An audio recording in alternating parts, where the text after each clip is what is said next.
Hey everyone! So we all think we know the story of the Garden of Eden, right? Paradise lost, the apple, the snake, the whole deal. But what if we've been missing the biggest detail of all? What if Eden wasn't just a place, but a plan? Seriously, I want you to just set aside the picture of a simple, lush paradise for a minute. Let's ask a different question. What if the Garden of Eden was actually a meticulously designed blueprint? I'm talking about a foundational pattern that reveals exactly how God intended the entire world to function, right from the get-go. Okay, so let's dive right into this. For the next few minutes, we're going to approach Genesis chapter 2 less like a familiar storybook and more like, well, like a schematic. An architectural plan for how God's creation was actually designed to operate. So when I say kingdom blueprint, what do I even mean? Well, think of it like this. It's the foundational pattern that reveals God's core principles from the very beginning. We're talking about his principles for divine order, for provision, for expansion, and even for our role of stewardship in it all. And you see, this is a huge shift in how we look at it. It totally transforms Eden from just a pretty garden into the architectural drawing for a sacred, structured world. This means God wasn't just, planting a few trees. He was establishing the operating system for all of creation.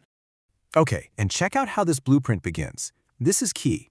It doesn't start with a list of rules or a bunch of commands. It starts with a single, powerful source of life, a river. The text itself gives us the first major clue. It says, "Now a river went out of Eden to water the garden." Did you catch that? The direction of the flow is everything. It starts inside Eden, which is the place of God's direct presence, and it flows outward toward the rest of the world. So, right away, this reveals a really clear divine sequence. Step 1. Life flows directly from God's presence. Step 2. That presence provides for and sustains the garden. And step 3. It's designed from the very beginning to expand outward, taking that life and that order to the whole world. So get this. This is not a lesson in ancient irrigation, okay? This whole river system, it's a model.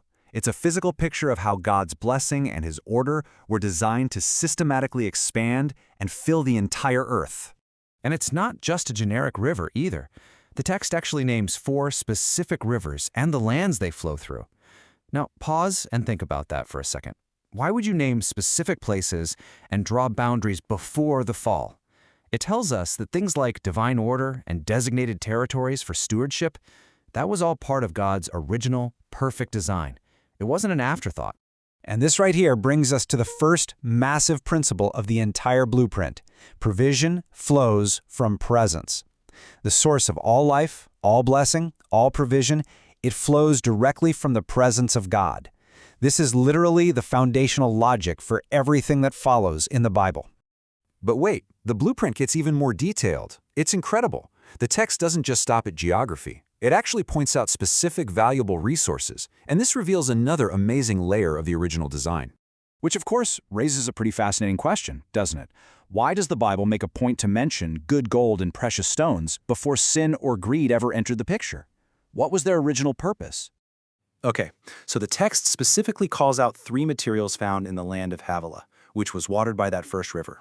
We've got good gold, bdellium, which is a kind of fragrant resin, and the onyx stone. And here it is. This is the mind-blowing connection. These exact same materials, gold, precious stones, fragrant resins, are the very same things God later commands to be used for building his most sacred spaces, the tabernacle, the temple. And get this, they eventually form the very foundation of the New Jerusalem described in Revelation. The blueprint is shouting at us that wealth, in its purest form, was always intended for worship. All right, now we get to the very heart of the blueprint. The control center, you might say. And it's all about a critical choice, a choice for all of humanity, represented by 2 very famous trees. The Bible is very clear that both of these trees were in the midst, the center, of the garden. And that location is so significant. The tree of life, that represented a path of constant dependence on God's life-giving presence. The tree of knowledge of good and evil, that represented the other path, self-reliance, defining good and evil for ourselves, basically becoming our own gods. Placing them both at the center means that this choice, dependence on God or autonomy from God, is the central question of human existence. So, we all know what happened next. Humanity chose the path of autonomy. The flow of life was broken, and we were exiled from the garden. But what happened to the blueprint itself? Did it just get torn up and thrown away? Well, the incredible news is, the story doesn't end there. Not by a long shot.